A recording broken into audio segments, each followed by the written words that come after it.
એક સારો actor, director, સંગીતકાર કે કોઈ પણ મંચ પરથી બોલનાર વ્યક્તિ, પછી તે કોઈ વક્તા પણ હોઈ શકે, કવિ પણ હોઈ શકે, એ જ્યારે કોઈ વસ્તુ શેર કરે ને ત્યારે એને ફ્રેશર્સ જે હોય છે એ અનુસરતા હોય છે.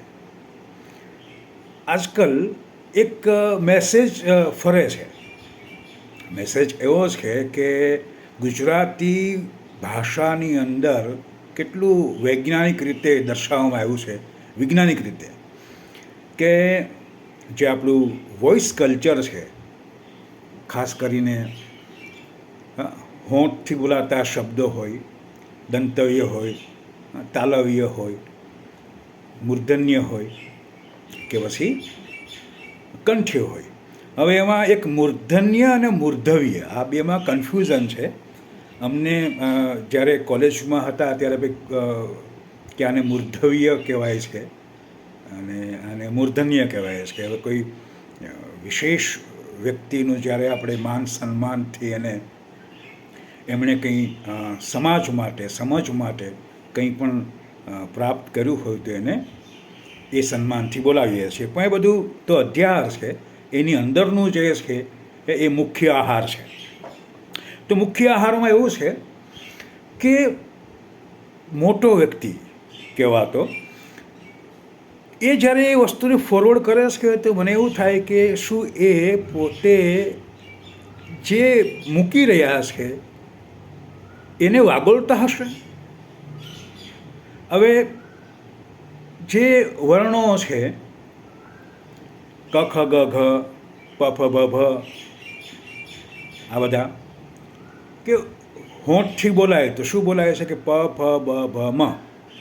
દાંતથી બોલાય તો જ્યાં તમારી જીભ દાંતને અડે છે ટ થ દ ધ વગેરે, અને જ્યાં તમારી જીભ તાળવાને અડે છે ટ ઠ ડ ઢ ણ, અને જ્યાં તમારી જીભ અડકતી જ નથી એને બોલાય છે ય ર લ વ શ, જે મૂર્ધન્ય પણ કહે છે.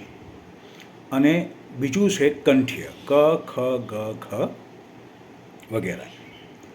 હવે મેસેજની અંદર ય ર લ વ શ જે જગ્યાએ છે ત્યાં સામે લખ્યું છે તાલવ્ય. હવે તાલવ્ય એટલે તાળવાથી, જ્યાં જીભ તમારી ઉપર અડકે છે ત્યાંથી બોલાતા જે અક્ષરો જે છે, જે વ્યંજનો છે એ ટ ઠ ડ ઢ અણ છે. હવે તાલવ્ય જ્યાં લખેલું છે, મેસેજની સામે લખેલું છે ય ર લ વ શ. હવે ય ર લ વ શ જે છે એ તો મૂર્ધન્ય છે, એમાં કોઈ જગ્યાએ જીભ અડકતી જ નથી. તો આપણે જે જગ્યાએ જીભ ખરેખર અડકવાની જે જરૂર છે, અડાડવાની જે જરૂર છે, ત્યાં અડાડતા નથી, અને અડાડીએ છે તો સાચું લખતા નથી. એટલે મહાન actors and actresses and writers and orators and narrators, આ બધા લોકોએ થોડું થોડું એ જાણવું જોઈએ કે ખરેખર શું છે. જ્યારે સ્વર અને વ્યંજન મળે ત્યારે એક શબ્દ બને. શબ્દનો એક અર્થ હોય છે. એ અર્થ જ્યારે મંચ પર જાય ત્યારે ભાવમાં પરિવર્તિત થાય છે.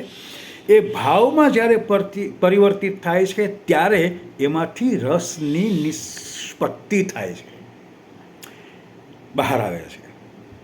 ખ્યાલ આવે છે? તો રસ નિષ્પત્તિ થાય એ પહેલાં ચાય કી પત્તી થોડી હો જાય.